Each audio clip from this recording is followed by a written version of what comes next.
Hello again, this is Harry Lythall here, SM0VPO. In this video, I will mainly talk about telegraphy. In my previous video, Who Invented Wireless?, I left you with a leading question. When the International Morse code was extended back in 1906, one of the new characters introduced was SOS. What did the letters SOS stand for back in 1906? The short answer is absolutely nothing. SOS was not an abbreviation or an acronym at all, at least not until 39 years later, when it became a backronym. Telegraphy is, broadly speaking, using any medium that can convey a message over distance. And that medium can be radio waves, flashing lights, electricity in wires, metal tubes, or even smoke. The message can be anything, for example from letters of the alphabet, come quick disaster, or even Polly put the kettle on. The object of telegraphy is to convey a preset message over distance. So let's go back in time. More than 1,000 years ago, different tribes and primitive people around the world used, for example, bashing rocks on stone cliffs in canyons, or making noise generators such as, well, even the didgeridoo, a musical instrument. In ancient India, they also measured land by the distance travelled by the cow's moo. Okay, American Indians use smoke signals, and more recently, rulers use long tubes enclosing string, connected to bells to summon slaves or servants. In medieval Europe, chains of beacons and fires were used on mountain tops to signal news, such as impending invasions. In 1787, a philosopher named Jeremy Bentham proposed the speaking tube, a long pipe with a funnel at each end that you spoke into. Speaking tubes were mainly used in government offices and on many ships. But the speaking tube was killed off when Alexander Graham Bell invented the telephone. Telegraphy as we know it really began with the electromagnet. As early as 1820, a Danish scientist called Hans Ørsted found that electric currents created magnetic fields, and André Ampère found that iron can be permanently magnetized by passing it through a magnetic solenoid. 4 years later, the British scientist William Sturgeon invented the electromagnet. This last invention opened up many possibilities, and I believe that the first telegraphic device using electricity may have been the Butler Bell used to summon servants in wealthy homes. Now, the Butler Bell is a brass bell mounted on a spiral spring. To this was fitted a long string that was routed through tubes in the room to where her ladyship could pull a silken rope to summon servants. A magnetic variation was developed where her ladyship's silken rope was coupled to a switch, and that switch switched on the power to an electromagnet in the servants' quarters. It was all very posh. In larger homes, several magnets were assembled into a box, and the electromagnets released a flag when they were energized, and the flags could be seen through holes in the box. In the 1830s, two guys, William Cooke and Charles Wheatstone, invented what is known as the needle telegraph. The needle telegraph used several electromagnets to make a needle point to letters of the alphabet on a dial. This was adopted by several companies, such as the Great Western Railway or the GWR. The object was to eliminate the need for training for operators to interpret the electromagnets' clicking noises. The GWR, however, were not at all happy with the system. Although they did not need to educate operators, they still had to install many separate circuits to drive the electromagnets, and this was not cheap. It was temperamental, it was unstable, and it was also limited to just a short distance due to the heavy currents drawn by a big pile of magnets. Later in the 1930s, an accomplished painter called Samuel Morse was returning to America from Europe by ship when he encountered Charles Jackson of Boston. Jackson was a man well informed about electromagnetism. Morse got many ideas and even inspiration from Jackson. Although Morse was an accomplished painter, he turned his attention to telegraphy, and after his wife died in childbirth, he did a lot of experiments. Silk was often used to insulate wires, but this could only be used on thicker wires, so electromagnets and solenoids were big, chunky, and they took a lot of current. By using varnish, Morse was able to use thinner, longer wires, and so he increased the resistance of the coils, which reduced the current, which in turn extended the telegraph range to many miles. He developed a telegraph signalling code so that only one electromagnet was needed to send messages. He only needed one circuit. He also invented the electromagnetic relay, which could be used to refresh the telegraphic signal to extend the range.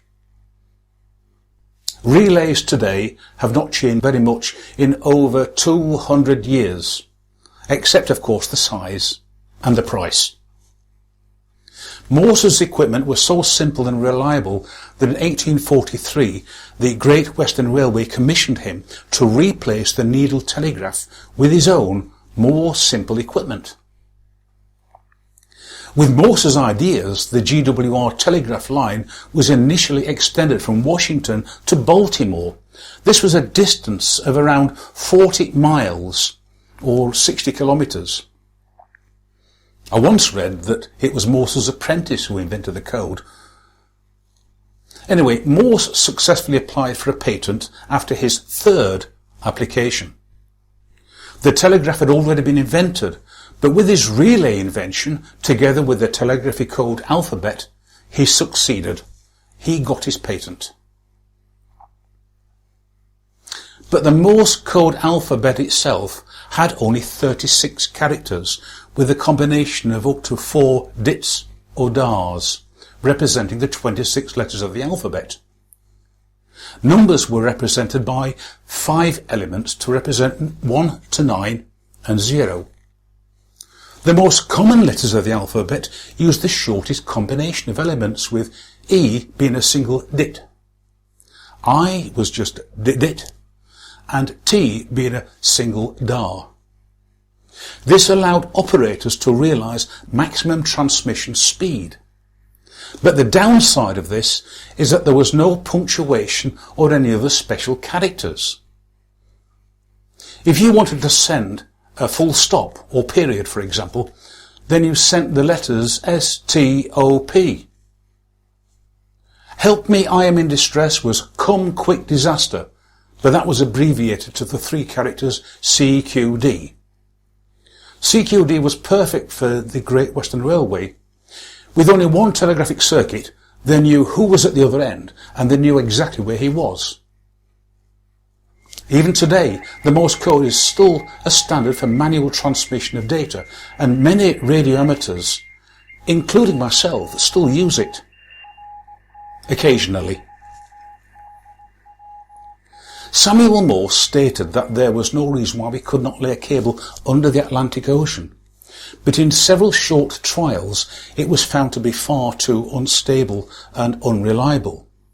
The capacitance between the water and the cables became a problem after just a few miles. This problem was later solved by Oliver Heaviside, but I'll talk about Heaviside in a few moments. But the Morse code enabled telegraphic communications over long distance, or even short distance where there was no audible or visual contact, for example underground, in mines and prisons. It was used visually during the war, when ships flashed the code characters using the Aldis lamp, This eliminated the need to use radio, where radio transmissions could give away a vessel's position to the enemy. For almost a century, many Boy Scouts were taught the Morse code using mirrors, including myself. That's when they were not prizing little old ladies out of horses' hooves or starting fires by rubbing two scoutmasters together. But after 60 years, human laziness kicked in. Marconi had formed his telegraph company and began selling wireless telegraphic equipment to shipping and many other companies. After about 1904, the radio began to get a bit clogged up with users, and operators monitored the 500 kilocycles per second shipping distress channel in readiness to receive a CQD distress signal. But with thousands of operators on the band, many used telegraphy for general chatting. So, with 36 characters, how do you, for example, call someone specific? Operators began using CQ not because it means come quick, but because it sounds like the words seek you. So if you wanted to communicate with, say, Fred, then you would send CQ Fred, or whatever call sign Fred had. If you were listening to the band for that plea for assistance, then CQD is come quick disaster. But CQ D9 is someone calling station D9. Confusion reigned and something had to be done, and it had to be done fast. So in 1906, the International Radio Telegraphic Convention revised the International Morse Code and added 28 special characters. So now there were 64 combinations of bits and R's, and as a telegraph operator, you had to recognize every one of them instantly without thinking. 27 of the new characters had 8 or less elements in the character, so it is possible to teach telegraphists the new codes using 2 letters combined without any space between them, and so this would form the new character. For example, instead of sending STOP, the full stop, as 4 characters, you would send only dida, dida, dida, and you would teach telegraphists the aide de mémoire, RK. You could, of course, teach AAA. Sometimes this was easier to remember. The question mark, did it, or UD, but it is still today easier to remember IMI. Help me, I am in distress, however, is a special character in that it has got 9 elements, so it cannot be expressed with just 2 letters joined together. It was chosen because it is that little bit longer, it is rhythmic, and it's also easily recognised because it's just so distinctive and almost musical, da-da-da-da-da-da-da, or SOS. Okay, I'm going to digress a little bit now. During World War II, there were many developments in radio valves, and battery valves were developed for military field communications. So after the war, several manufacturers began making battery-driven radios for the domestic market, notably companies like Vidor and Eveready. They also powered these radios using high-tension and 1.5 volt batteries. They also used a technology called superheterodyning. Now, a radio receiver with a high voltage gain is unstable, it has poor selectivity, and it's difficult to tune. There could also be feedback between the output and the input. But by making a frequency converter down to a low, fixed, intermediate frequency, or IF, the radio could have a good selectivity when there were many radio stations broadcasting very close to each other. But still the radio could have a good amplification in the intermediate frequency stage to pull in the stations you'd selected.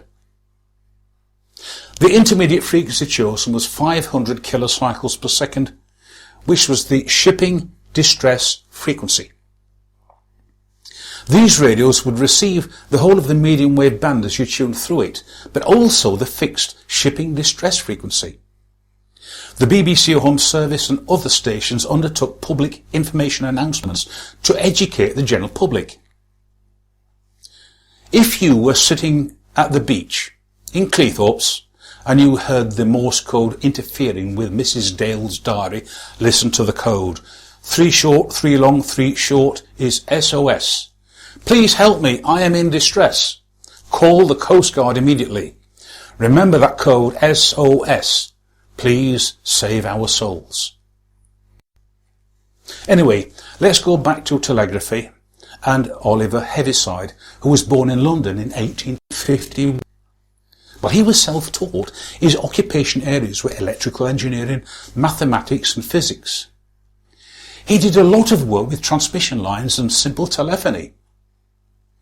He tried to reuse railway telegraph wires for telephone landline traffic, but there was a lot of crosstalk. It was really severe.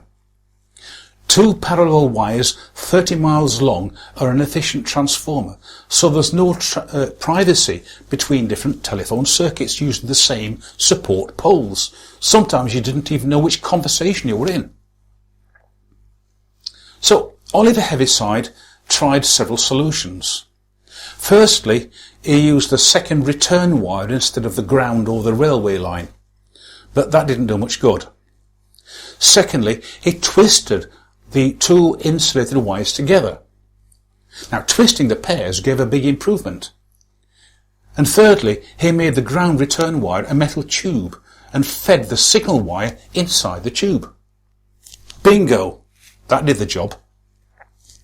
It's worth noting that twisting insulated wires together had a huge improvement on crosstalk, as long as there was spacing between the different twisted pairs. But if the twisted cable pairs were bunched together, then the crosstalk came back. Now, this was cured by having each cable twisted to a different pitch, so that no 2 cables had the same pitch or turns per inch. This technique is still used today in your computer cables, the ones you connect between your computer and the internet router. With the wires in a metal tube solution, Heaviside used wooden spacers to keep the signal wire in the centre of the tube, and the effect was really startling. Heaviside had invented the coaxial cable, a decade before AM broadcasting was even invented. Heaviside's coaxial cable made the transatlantic cable possible. Not only could they use coaxial cables for audio signals, but when the vacuum tube was invented, several carrier frequencies could be used to carry many transmissions all inside the same cable, and in both directions. Heaviside therefore paved the way for the discoveries of Marlon Loomis, Alexander Popov and Guglielmo Marconi, all of whom contributed something to wireless telegraphy, but I described this in my previous video. Okay, well finally I'm going to talk a little bit about the vacuum tube, which was invented in 1904 by a guy called John Fleming. Now, Fleming's tube was a simple diode. I wonder why it was called a diode and why not a biode, like in bicycle. Anyway, another guy called Lee de Forest had a grid between the cathode and the anode of this diode so that he could control the flow of current through the tube. This new triode tube would give some voltage gain and was used to effectively amplify the weak radio signals in receivers. Unfortunately, these tubes only had a practical voltage gain of somewhere around about 20 times. So sensitive receivers were not possible at this time, at least not without cascading loads of amplifiers after each other.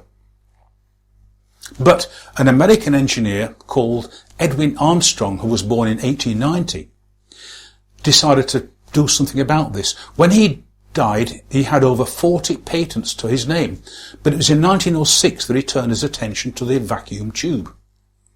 He wanted to get a higher voltage gain than just 20 times. He had the brilliant idea to feed back some of the amplifier output voltage signal back into the input of the same amplifier tube and amplify the signal for a second time. Of course, it didn't work. Well, at least not that easily. What actually happened was that the input signal was amplified again and again and again and again, getting stronger and stronger with each amplification. The signal continued increasing until the output voltage could not go beyond the power supply voltage restrictions limited by the amplifier. Not only did he get tens of volts of signal, but he still had an output signal, even when there was no input signal. The tube generated its own signal. He had created the oscillator. The oscillator opened up new possibilities for even more inventions. Instead of transmitting a signal generated by a spark gap, this oscillator generated a single spot frequency, a continuous wave. Now, the spark gap transmitter had a signal bandwidth of something like 200 kilocycles per second, but the oscillator had a bandwidth of comparatively nothing. This meant that with a suitable receiver, you could get hundreds of different transmissions in the same bandwidth occupied by just one spark gap transmitter. So the spark gap became obsolete. In addition to this, the oscillator or amplifier could have the supply voltage varied in sympathy with a voice telephone signal, and an amplitude modulated transmitter was created. This, of course, led to broadcasting. The vacuum tube could also be scaled up and deliver many watts of RF power. Radio Luxembourg, for example, began with only about 150 watts, but increased to 3,500 watts in 1951, and this made it possible to receive it in England, a distance of about 500 miles or 800 kilometres, but only after dark.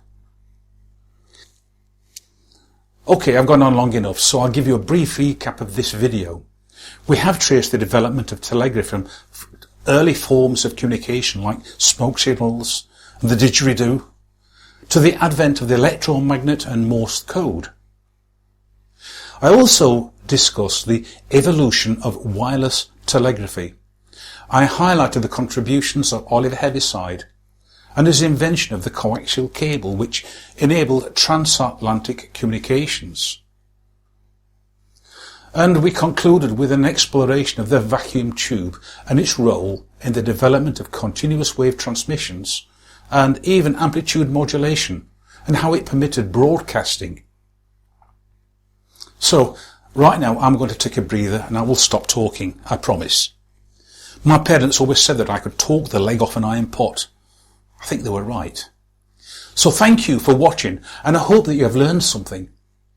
But if you want to subscribe or tell your friends about this video, then please click on some of these buttons below.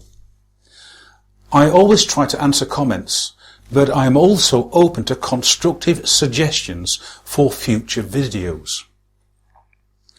Is there anything on SM0VPO that you would like explained? Think about it. My next video will be what is RF, and what radio signals and the radio spectrum look like when they are displayed on RF test equipment. But I won't go too deep into it. So until the next video, I want to thank you for listening to my rantings, and I hope that you found the information interesting. So, thank you very much, and all the very best regards from myself, Harry Lythall, SM0VPO, Sweden.